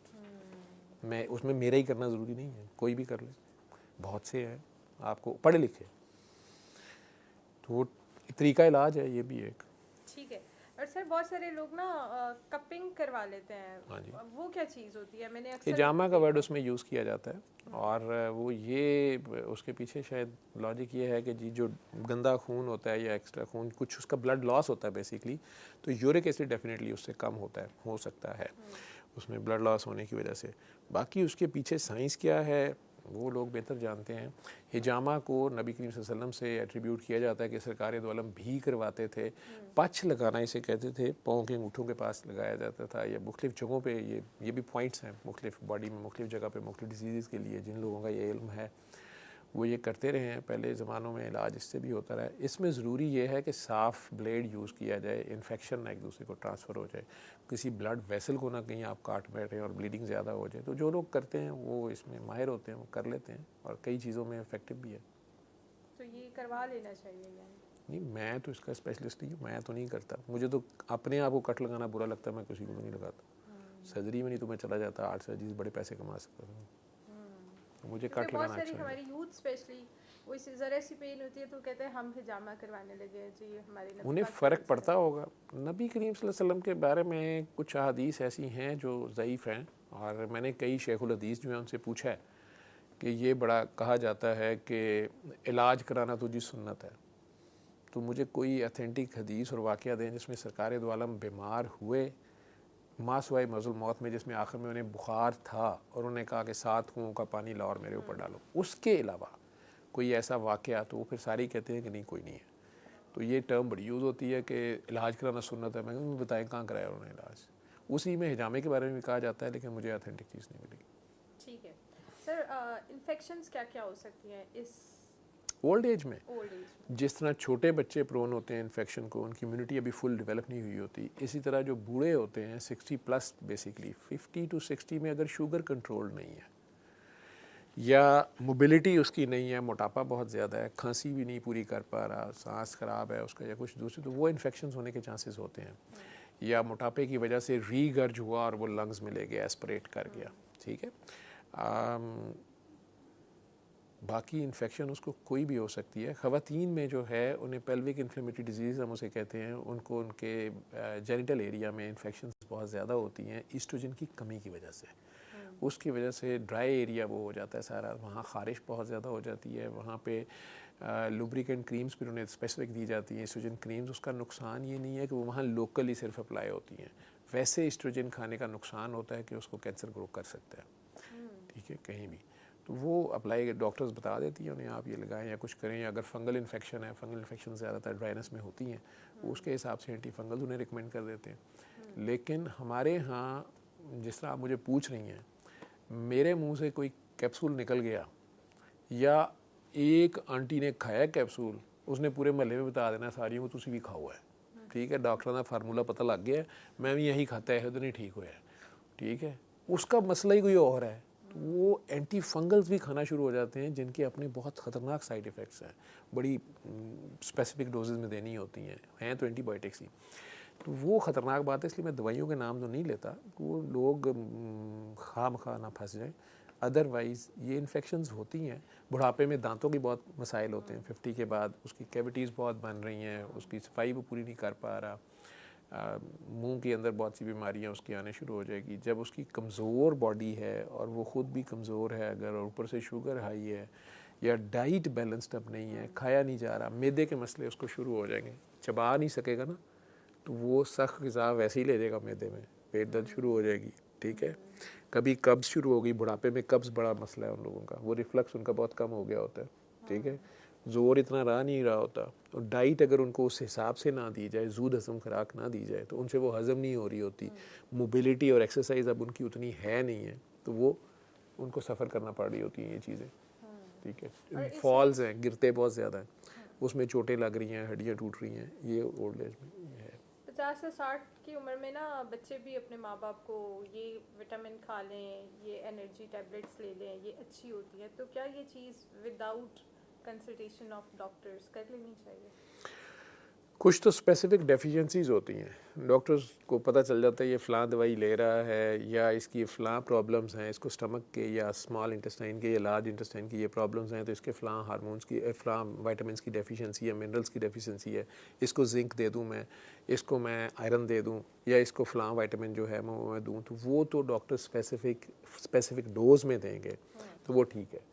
अब एक जनरल टर्म यूज़ होती है आजकल, वो सेंट्रम बहुत यूज़ हो रहा है, बाहर से हर बंदा एक दूसरे के लिए ला रहा है जी सेंट्रम की शीशी फड़ी है, मैनू भी लिया देंगे। ठीक है डॉक्टर साहब, मैं क्या तुसी भी अपनी सेहत का ख्याल करो, मैं उतों आ रहा था थोड़े लिए। तो ये मिसनोमर है। पहले न्यूरो बयान के टीके आते थे बाहर से, सऊदी अरब से। ठीक है, और कह के लोग मंगवाते थे, उतों असली लब्बे गए थे, जाली है ये वो। ठीक, तो वो बन जाती हैं ये मिथ्स।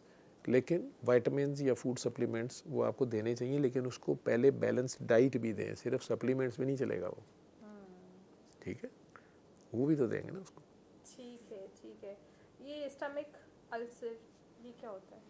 मैदे के अंदर ज़ख़म को अल्सर कहते हैं। मैदे के अंदर आपके खाना जाता है, जो कुछ आप खाते हैं उसके मिर्चें, घी, गोश्त, नान, पिज़्ज़े, बर्गर, जो कुछ आप अंदर ले गए हैं उसको उसने गूंदना भी है, उसके अंदर उसने एसिड भी शामिल करना है। स्टमक के अंदर एसिड होता है, तो एसिड को जो चीज़ बेयर कर रही है, बर्दाश्त कर रही है, उससे जल नहीं रही, ठीक है, वो बहुत स्ट्रॉन्ग या स्पेसिफिक तरीके से बनी हुई होगी, लेकिन उसके बावजूद अगर उसकी इनर जो कोटिंग है, जहाँ से गूंदने के बाद कुछ चीज़ें खुराक में शामिल की जाती हैं, उसे ख़ास फ्लूइड की शेप में आगे पाइप्स में भेजा जाता है, उसमें अगर ज़ख़म हो जाए तो फिर ये चीज़ें उस पर लगती हैं, या ज़्यादा गहरा ज़ख़म हो जाए तो खून की उल्टी या काले पखाने आने शुरू हो जाते हैं। तो ये अल्सर है। कई बार फट ही जाए मैदा तो लाइफ थ्रेटनिंग इमरजेंसी हो जाती है, सर्जरी करनी पड़ जाती है, ठीक है। तो और कई बार वो अल्सर कैंसर की वजह से भी होता है, या उसमें कैंसरस चेंज आ जाती है। तो डिफरेंट रीजंस हैं, लेकिन वो मैदे में कैमरा डाल के पहले देखा जाता है, बायोप्सीज भी ली जाती हैं कि ये मैदे के अंदर ज़ख़म क्यों है। कई बार हमारी मेडिसिन से अल्सर हो जाता है, एस्प्रीन खाते हैं लोग या पेन किलर्स खाते हैं, वो वहीं जाके गोली कहीं स्टक कर गई और वहीं पे उसने लोकल जो है उसके ज़ख़म बना दिया, वो भी हो सकता है, कर देती हैं कुछ दवाइयाँ ऐसी होती हैं। स्टमक हर्निया भी इसी से रिलेटेड है? स्टमक हर्निया ये है कि जो कहा गया है कि खाना खाने के बाद अंगड़ाई ना लें, ठीक है, लेकिन चढ़ती जवानी है, जवाना ने कुछ करना तो होता ही है, ठीक है, तो वो खाना मैदा भर के जब आप अंगड़ाई लेते हैं या वेट ट्रेनिंग शुरू कर देते हैं तो मैदा जो है, ये जो आपका चेस्ट का पोर्शन है और नीचे पेट का पोर्शन है, एब्डोमेन जो है, इनके दरमियान में डायफ्राम है, एक लेयर है जो फेफड़े उसके ऊपर रेस्ट भी करते हैं, उसकी मूवमेंट से चलते भी हैं। ये जो खुराक का पाइप है ये यहाँ से डायफ्राम से गुजर के मैदे के मुंह पे जाता है और मैदा नीचे पड़ा हुआ है अंदर। अब जब आप अंगड़ाई लेते हैं तो कई बार जो मैदे का फूड पाइप से मुंसलिक शुरू का पार्ट है वो ऊपर को खिंच जाता है। अगर वो उस पोर्शन से ऊपर आ गया, बॉटल नेक बन गई, वो ऊपर आ गया अंदर की साइड पे और उसमें खुराक भी थी, ठीक, और अब आप रिलैक्स हुए तो वो उस नर्विंग कंस्ट्रिक्शन के ऊपर जो पार्ट आ गया वो हर्निया टाइप हो गया और ऊपर खुराक भी रुक गई, और उसको हम कहते हैं हाइटस हर्निया। उसकी वजह से फिर आपको हर वक्त लगता है जैसे यहाँ पे मेरी खुराक बैठी हुई है, फूड बोलस फंसा हुआ है, या बर्निंग भी होना शुरू हो जाती है। तेज़ाबियत मैदे में अगर हद से ज़्यादा हो जाए उससे भी वो बर्निंग सी रहती है, और अगर वो ऊपर को वापस ऊपर को उस हर्नियल ओरिफिस में उसके जो गेट है वो लूज़ हो गया, स्टमक का अपर माउथ जो है, तो जिस वक्त वो गूंदता है खुराक को तो वो पिचकारी एसिड की ऊपर तक आती है, तो उसे कहते हैं रिफ्लक्स हो रहा है। इंसान बहुत तंग होता है, कई बार उससे एस्थमा एग्रीवेट कर जाता है, कई बार वो फेफड़ों में खाना सारा चला जाता है, नमोनिया बड़ा शदीद हो जाता है, इवन डेथ भी हो सकती है। वो ये रीजंस होती हैं उसमें। सर अक्सर इस एज की जो ख्वातीन और मर्द है ना, वो खाना खाते हैं ना, खाना खाने के फ़ौरन बाद ही उन्हें बहुत ज़्यादा बर्प्स आते हैं, मतलब हर 2-2 सेकंड के बाद उन्हें बर्प आ रहा होता है, हर 2-2 सेकंड के बाद उन्हें बर्प आ रहा होता है, तो इसकी क्या रीज़न? उसकी भी यही रीज़न होती है कि उनके या तो वो हर्निएशन ऊपर कोई होती है, या स्टमक बहुत स्लो हो गया होता है, ढीला पड़ गया होता है, स्टमक की इलास्टिक वीक हो गई है। अब वो खाना उसने खा लिया है, अब वो जब स्टमक उसको गूंदने की कोशिश करता है, उसकी पहले वाली वो इलास्टिसिटी नहीं है, उसमें हवा भी मिक्स हो रही है और खाना भी है, और वो कभी ज़ोर से मिक्स कर लेता है और कभी उससे पूरा नहीं दबाया जाता और वो डकार कहीं ऊपर को आ जाता है बहुत ज़्यादा।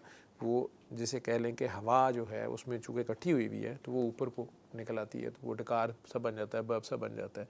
छोटे बच्चे को भी आपने देखा होगा, माएँ फीड करती हैं, फिर उसको कंधे से लगा के पीछे से थपथपाती रहती हैं कि वो डकार ले ले, उसको हवा निकालनी नहीं आती छोटे बच्चे को, ठीक है।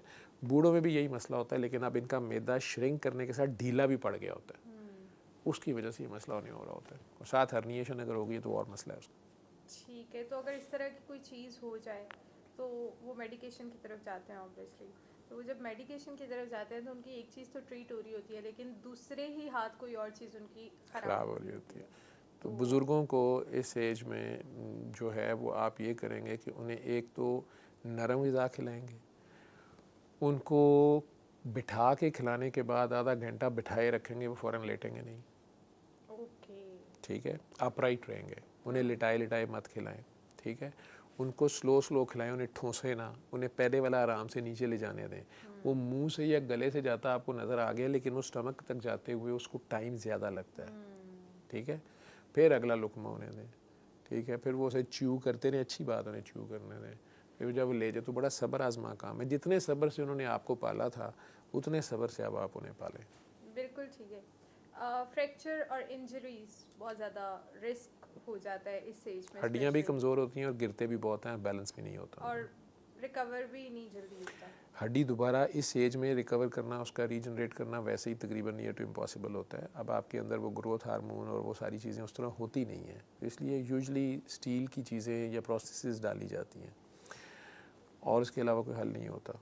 अगर वो फ्रैक्चर कर गई है या वैसे ही हड्डी इतनी वीक है या खुदा न खास्ता उसमें कैंसर है या वैसे खोखली हो गई है, उसके मिनरल्स ही नहीं है उसके अंदर, तो फिर कुछ नहीं हल होता। या वॉकर वगैरह दे दी जाती है या दूसरे मेजर्स यूज़ किए जाते हैं कि उन्हें व्हील चेयर पर मूव किया जा रहा है, ये सारी चीज़ें। मैंने एक ऐसा केस देखा था कि मेरे अपने नाना बू की जो है वो टांग फ्रैक्चर हो गई थी इस एज में, तो उन्होंने वो डॉक्टर्स ने जो एंटीबायोटिक्स दी उससे वो टांग तो रिकवर हो गई, उन्होंने थोड़ा थोड़ा चलना भी स्टार्ट कर दिया आफ्टर 3 और 4 मंथ्स।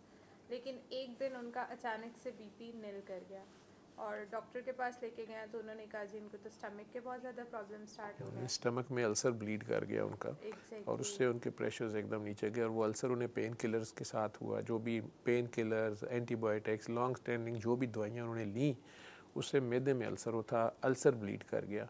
जब वो मैसिव ब्लीड किया तो प्रेशर्स एकदम नीचे चले गए, ठीक है।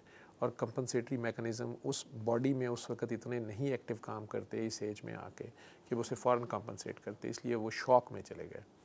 आप हॉस्पिटल गए, कोई अच्छा डॉक्टर था तो उसने फौरी तौर पे ये पूछा कि आप कौन सी, जब भी हॉस्पिटल जाएं सारा मेडिकल रिकॉर्ड साथ ले जाएं, कौन सी दवाइयाँ दे रहे हैं, कौन से ऑपरेशन हो चुके हैं, क्या ये आजकल कर रहे हैं, पिछले 4-6 महीने में क्या हुआ है, तो वो फिर डॉक्टर्स बड़ी जल्दी उस चीज़ को पिक कर सकते हैं, ठीक है। बजाय इसके जाके कि बस ये आप वहाँ जाके लड़ाइयाँ करते रहें कि इसको जल्दी देखें, आप क्या कर रहे हैं, आप उसको देख रहे हैं, मेरे अब्बे को देखें, इधर उधर डालें, मैंने फ़ोन किया ना, मैं इसका चाचा हूँ, मैं फ़लाँ मिनिस्टर का मामा हूँ, उसकी बजाय अपने अब्बे का बच्चा बने और बंदे का पुत्र बन के डॉक्टर को तमीज़ से बताएं। डॉक्टर भी इंसान है, वो देख लेगा एमरजेंसी में जो डॉक्टर खड़ा होता है, लेकिन आप उसको हिस्ट्री प्रॉपर दें, क्योंकि वो बंदा जो बीमार है वो हिस्ट्री नहीं दे पा रहा। अगर उसकी कंडीशन ऐसी है, वो बेहोश है या उसकी एब्सेंसेस ही नहीं है, तो वो तो नहीं हिस्ट्री दे सकता। तो डॉक्टर्स का जो डायग्नोसिस, जो उन्हें तशख़ीस करनी है और फौरी मेजर्स लेने हैं, उसमें 70 to 80% जो है वो हिस्ट्री काउंट करती है।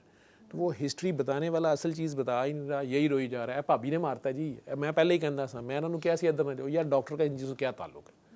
डॉक्टर को आप ये बताएं कि अब्बा जी को हम ये गोलियां दे रहे थे, प्लस हम होम्योपैथी भी दे रहे थे, प्लस असी हकीम का कुश्ता भी दिता है, ठीक है, और प्लस अब्बा जी को बाथरूम जाते हुए मैंने सहारा नहीं दिया तो अब्बा जी स्लिप होकर गिरे हैं, ठीक है। तो डॉक्टर साहब को फट पता चल जाएगा कि ये जो पाँव यूं करके पड़ा हुआ है ना, तो ये यहाँ से फ्रैक्चर हो गया हुआ है और यहाँ पे ये मैसिव ब्लीड कर गया, तो मैं फटाफट आप इसका एक तो एक्सरे भी कराऊँ, इसका ब्लड अरेंज करूँ और इसको जो है ना, मैंने इसको रिससिटेट कैसे करना है। उसकी बजाय आप अगर यही लगे हुए हैं और डॉक्टर साहब इन्हों की शुगर भी घर चेक की है, वो ठीक सी, वैसे रोटी हुणे ही खुआई है, अब अपनी सफाइयाँ दे रहे हैं, ठीक है। ये नहीं बता रहे कि ये बाथरूम में गिरे हैं, अचानक गिरे हैं और ये पाँव इनका अब चल नहीं रहा, या वो और ही दूसरी बातें, या आप डॉक्टर के ऊपर चढ़ाई करी जा रहे हैं, तो वो मसला होता है। हिस्ट्री गिर गए हैं, ठीक है, फ्रैक्चर भी हो गया, तो ऑब्वियसली बच्चों ने ट्रीटमेंट तो देना है ना, कि उन्हें वो ठीक तो करवाना है। अब वो ठीक भी करवा लेते हैं, लेकिन मैं बता रही हूँ कि टांग तो ठीक हो गई लेकिन बाकी 10 चीज़ें ख़राब हो गई। बीपी नील हुआ, 3 दिन के बाद डॉक्टर के पास ही रहे, एडमिट रहे, 3 दिन के बाद डेथ हो गई कि बीपी नहीं कंट्रोल हो रहा। वो तो अल्लाह मियाँ ने आखिर किसी बहाने लेके जाना ही है ना। आखिर जो मालिक, कंपनी का मालिक है, मेरी गाड़ी अब 2007 का है, कैमरी मॉडल, वो टोयोटा वाले भी ओन नहीं कर रहे।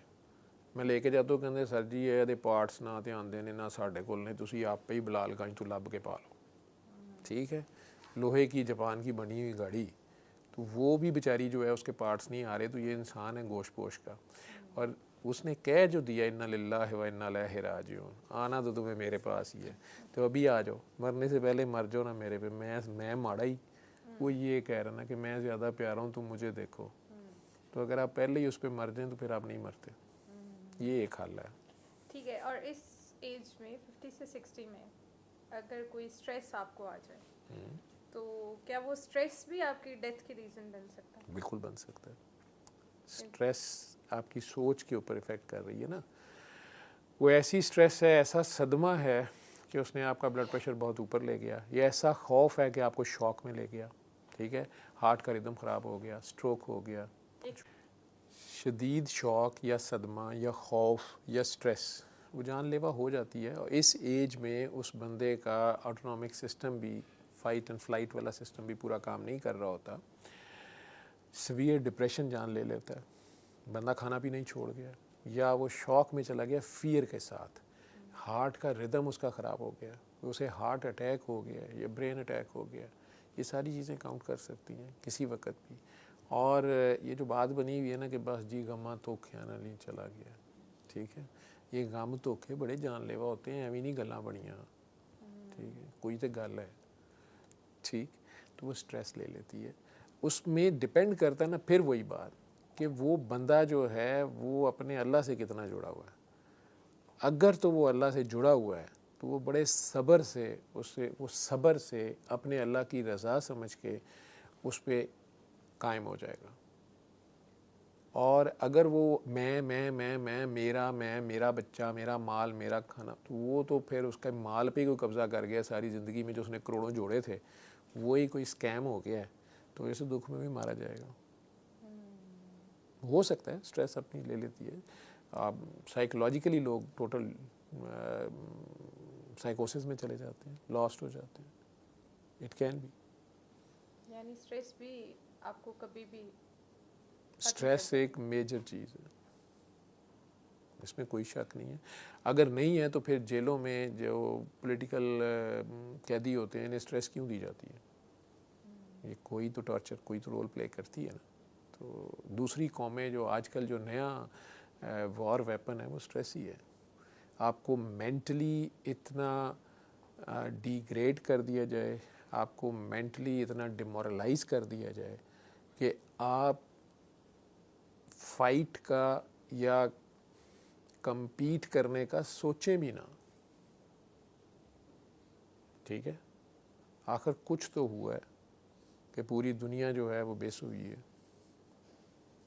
ठीक है, एंजाइना पेन भी बड़ी कॉमन है जी, हार्ट की दर्द को कहते हैं जी।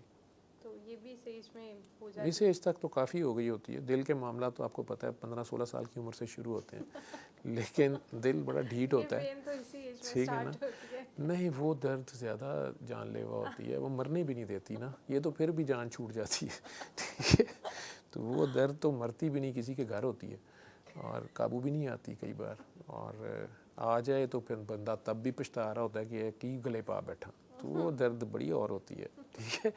लेकिन ये जो दर्द है, ये जो दिल की बीमारियां जिसे कहते हैं, सरकार ने कहा ना कि जिस्म में एक गोश्त पोस्ट का टुकड़ा है छोटा सा, अगर वो ख़राब तो सारा ही ख़राब। ऐसी ज़बरदस्त उन्होंने हिकमत की बात की है कि अंजाइना दिल के अंदर खून की कमी अगर हो, यानी दिल का काम ही खून का, ट्रैफिक सार्जेंट की तरह सारा दिन वो गाड़ियाँ यूज़ करता है लेकिन बेचारा घर पैदल जाता है। तो दिल जो है ये पूरी बॉडी में खून 24 घंटे सोता ही नहीं है, इसका रेस्ट ही कोई नहीं है, तो ये 24 घंटे खून पंप करता है, सारी बॉडी को सप्लाई करता है खून। लेकिन ख़ुद इसकी, जैसे ये हाथ के ऊपर मेरे ये नालियाँ हैं 2-3 नज़र आ रही हैं, तो इसके पूरे स्ट्रक्चर की 3 मेजर नालियाँ होती हैं बाहर उसके मसल्स में जो इसको खून देती हैं।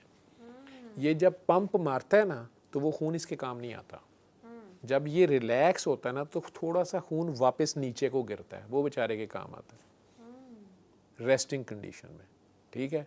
अब आप हार्ट को भगाई रखें, ठीक, आपकी मशूक की तरफ ही नजरें और आपका दिल भागता ही रहे, ठीक है, तो उसको रेस्ट की मौका ही नहीं मिल रहा, तो दर्द तो होगी ना। उसकी बजाय अगर इसको थोड़ा रेस्ट भी करने दें, पुरस्कून लोग जो होती हैं उनकी हार्ट बीट 70s में होती है, 72 या कुछ, ठीक है। अब अगर इन 3 खून की नालियों में से किसी में भी खून की कमी हो रही है, प्लैक्स बने हुए अंदर, डक्का लगा हुआ है उसके अंदर, ठीक है, तो मसल जो हार्ट का है वो तो मुसलसल काम कर रहा है ना, कॉन्ट्रैक्ट कर रहा है, उसको काम करना पड़ रहा है, उसमें खून की कमी होगी तो वो चीख मारेगा, उसे एंजाइना कहते हैं, वो दर्द करेगा। वैसे ये कभी भी पिन पॉइंट नहीं होती, कई लोग जो होते हैं ना वो ज़रा सी इस तरह हाथ रख के मैं कहते हैं डॉक्टर साहब मुझे इधर दर्द हो रही है, तो हमें हौसला था, हम आराम से कहते हैं चलें आप ECG करा लें। मुझे डॉक्टर ने कोई लिफ्ट ही नहीं कराई जी, ये बैठे रहे जी, इन्होंने क्या जी है देखो जी। वो डॉक्टर को पता होता है ये उंगली रख रहा है, ये असल में मैदे की, गैस की, खुराक की नाली की या पट्ठे की दर्द है, हड्डी की दर्द है, ठीक है। लेकिन हार्ट की दर्द होगी तो वो हाथ यूँ रखा होगा उसने। जो एक्सपीरियंस डॉक्टर होता है, कई बार हमारे पास अगर कार्डिक इमरजेंसी, हार्ट की इमरजेंसी आती है, क्लिनिक पे भी कई बार पेशेंट आ जाए, ठीक है, तो जो एक्सपीरियंस डॉक्टर होता है वो कई बार फ़ौरन कहता है कि नहीं नहीं आप बैठ जाएं, आप जाओ यार वो ECG लेके आओ, या इन्हें व्हील चेयर पर इमरजेंसी ले जाओ, या आपने नहीं चलना। उसे पता होता है। हाँ, कई बार पेशेंट को नहीं पता होता, स्पेशली डायबिटिक पेशेंट जो होते हैं उन्हें एंजाइना नहीं होता, उन्हें हार्ट की पेन नहीं होती। वो समझ रहे होते हैं मुझे डकार फंसा हुआ है, मुझे जलन हो रही है, मैदे की गैस है, या डॉक्टर साहब मेरा ना सांस ज़रा बंद हो रहा है, पता नहीं शायद फॉग से, स्मोक से हो रहा है, तो वो से हार्ट की पेन होती है, उसने हाथ यूँ रखा होता है, ठीक है। कई बार वो पेन उसके जॉ में सिर्फ हो रही होती है, वो दांत की दर्द समझ रहा होता है। कई बार उसके सिर्फ इस मसल में पेन हो रही होती है, लेफ़्ट बाजू में दर्द हो रही है, शोल्डर्स दोनों हैवी होते हैं, गर्दन दोनों में दर्द जा रही होती है, उसको नहीं पता होता कि ये हार्ट की पेन है।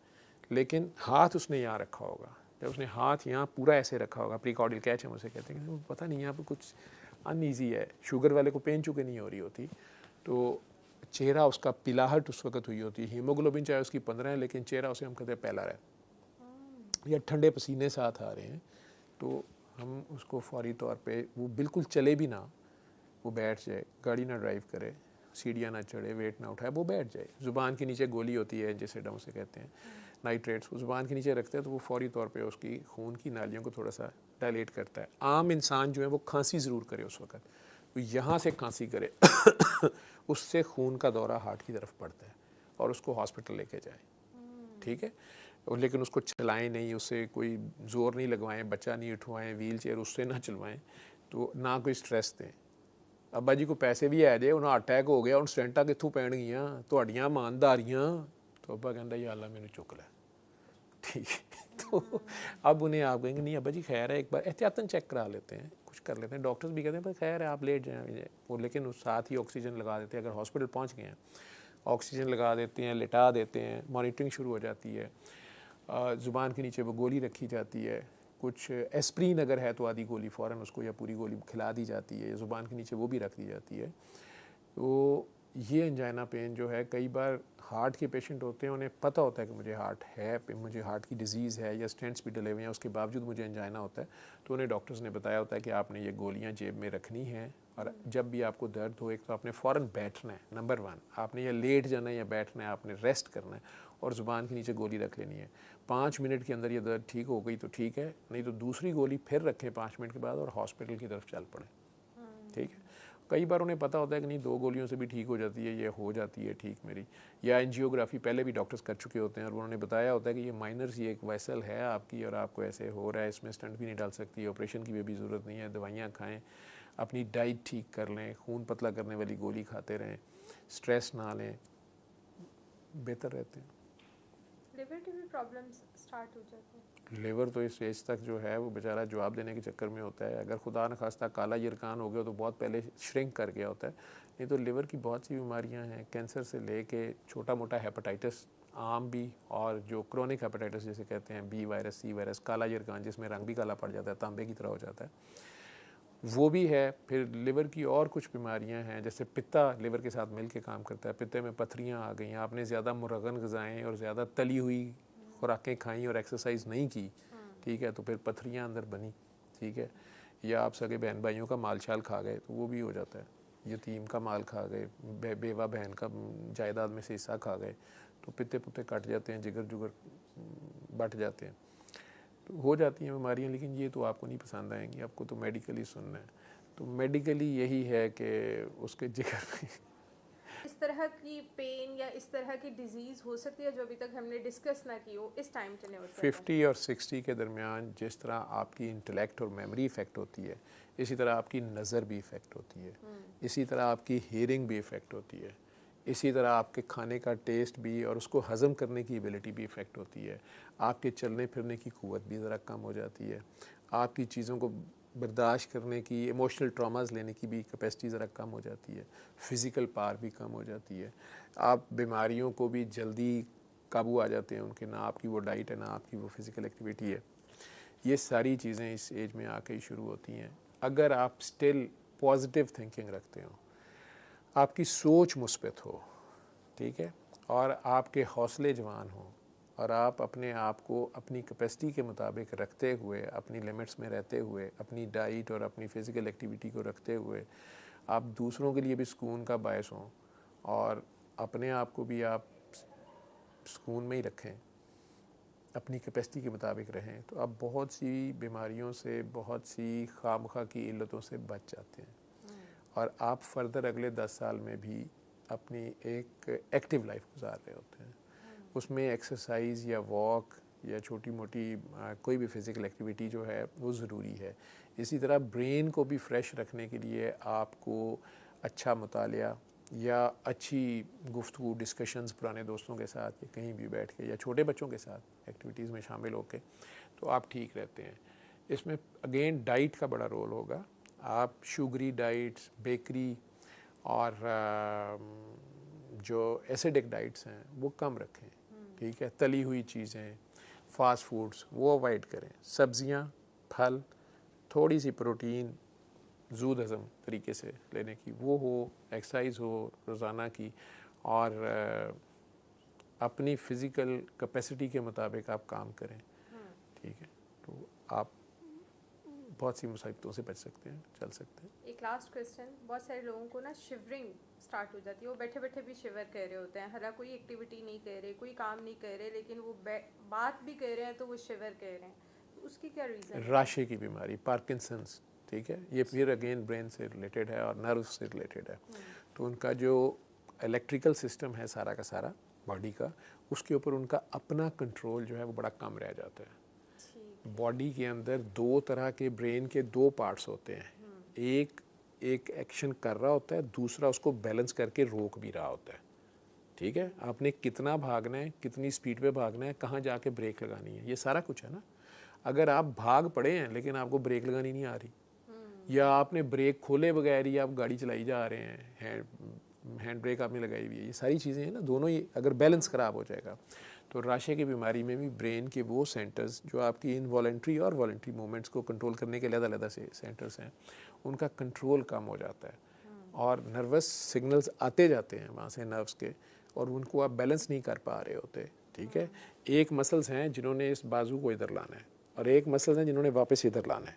इन दोनों की भी आपस में एक ख़ास टोन है, ठीक है। इनकी टोन बढ़ जाएगी तो ये बाजू यहीं रहेगा, इनकी टोन बढ़ जाएगी तो ये बाजू ऐसे रहेगा, इसको इधर लाना मुश्किल हो जाएगा, स्टिफ हो जाएगा, ठीक है। इसी तरह चलते हुए ये दोनों टांगों की आपस में कोऑर्डिनेशन होनी चाहिए। एक टांग इधर को जा रही है, एक इधर को जा रही है, तो नज़र आएगा बाबा के आज है, ऐसे ही है। वो बैलेंस भी ब्रेन का ख़ास एक पार्ट है। फिर फाइन कोऑर्डिनेशन सारे जॉइंट्स की आपस में चलते हुए, हमारे बाजू भी हिल रहे होते हैं, टांगें अपनी जगह खड़े हैं आप, तो आपके मुख्तलिफ जॉइंट्स से सिग्नल पूरे जा रहे होते हैं कि किस जॉइंट पे कितना लोड आ रहा है, आप किस तरीके से खड़े हैं, आपने किधर को थोड़ा सा झुके हुए हैं, किस तरीके, आप हमेशा बिल्कुल अपराइट उस तरह तो नहीं होते। तो वो सारे सिग्नल्स भी जा रहे होते हैं, लेकिन अगर वो सारे सिग्नल्स रिसीव भी ठीक नहीं हो रहे और वापस उनके ऊपर जो एक्शन ऑर्डर्स आ रहे हैं वो भी गलत सलत आ रहे हैं, तो इस तरह की बीमारी हो जाती है कि स्टिफनेस कहीं हो गई। आप एकदम पहले चला ही नहीं जा रहा, एकदम चले तो भाग ही पड़े, फिर जाके रोकना मुश्किल हो गया, तो ये राशा है, इसे पार्किंसंस डिजीज़ कहते हैं। कुछ दवाइयों से भी होती है, ठीक है। सिगरेट इसमें हेल्पफुल है, it is one of those disease जिसमें सिगरेट पीने वाले जो हैं उन्हें ये कम होती है, या अगर थोड़ी अर्ली स्टेज पे हो तो मैंने कहता नहीं पी तो अब पी लो सिगरेट, तो सिगरेट इसमें हेल्पफुल है जी। यानी औरतों को भी बुजुर्गी में सिगरेट पकड़ा दें? औरतें पहले कौन सी नहीं सिगरेट पीती, सारा दिन चूल्हे के ऊपर आप धुआं ही फकती हैं, ठीक है। ऊपर से कम ही कोई औरत मुझे मिली है जैसे ज़िंदगी में कोई अच्छा बंदा मिला हो, बेचारी दी गमा धोखियाँ चिनांग दी है, तो वो धुआं फकते ही उसकी गुजरती है और धुआं निकालते ही। बिल्कुल ठीक है। बहुत सारे इस एज में जो बुजुर्ग होते हैं वो चलते चलते रुक जाते हैं और कहते नहीं वो मेरी बॉडी नहीं चल पा रही, फ्रीज हो मेरी जाते टांग नहीं चल हैं पा जी, रही, फ्रीज हो फ्रीज जाते हो हैं। गई, तो उसकी क्या रीज़न होती है? वो इसी बीमारी का पार्ट है, पीछे से सिग्नल आने, एक दिन थोड़ी देर के लिए बैटरी ऑफ हो गई। अगर आपने ऑटोमेटिक गाड़ियाँ आपने चलाई हैं तो ऑटोमेटिक गाड़ी की ज़रा सा इलेक्ट्रिकल मेल फंक्शन हो वो वहीं पे जम जाती है, धक्का भी नहीं लगता उसको। इसका हल हो सकता है कोई? नए मेयर्स कई यूज़ किए जा रही हैं, कई सर्जिकल मैन्यूवर्स की जा रही हैं ब्रेन के ख़ास स्पेसिफिक एरियाज़ में, आजकल गामा नाइफ और मुख्तलिफ सर्जरी कई तरीके आ रहे हैं। म्यूज़िक थेरेपी इसमें बड़ी हेल्पफुल है। अच्छा जी, इसमें म्यूज़िक थेरेपी भी यूज़ की जाती है उन्हें वापस तालमेल रिदम में लाने के लिए। मैं कसीदा बुर्दा शरीफ कारी खुशी मोहम्मद की आवाज़ में इसमें रिकमेंड करता हूँ, उसमें है ना दफ़ की आवाज़, तो वो लोग सुबह दोपहर शाम सुनते हैं। इसमें इसकी एक एक्सट्रीम फॉर्म है मल्टी सिस्टम एट्रोफी, ब्रेन के सारे ही सिस्टम सारे कनेक्शन उड़ गए, ब्लड प्रेशर एकदम 200 पे गया, एकदम 0 पे आया। डॉक्टर को ये नहीं समझ आ रही कि इसको मैंने ब्लड प्रेशर उठाने की दवाई देनी है या घटाने की देनी है, ठीक है। बड़े से बड़े न्यूरो फिजिशियन यहाँ से जवाब दे देते हैं, कहते भाग जाओ। मेरे पास एक पेशेंट है 3 साल से कसीदा बुर्दा शरीफ के साथ, ही इज़ फाइन, हनीफ नाम है उनका, ठीक है। लाहौर के बड़े बड़े न्यूरो फिजिशियंस ने उसको अपने क्लिनिक से भगा दिया कि जी अब कुछ नहीं होता, ले जाएँ, आप फलां के पास चले जाएँ, ठीक है। जो मेरा भी मजाक उड़ाते थे, और दम दरूद वाला डॉक्टर, ठीक है। वो 3 साल से MSA का जो पेशेंट है पार्किंसंस का, कसीदा बुर्दा शरीफ ही सुनता है और ही इज़ फाइन, ठीक है, माशाल्लाह। ठीक है, चलें, thank you very much. You are welcome.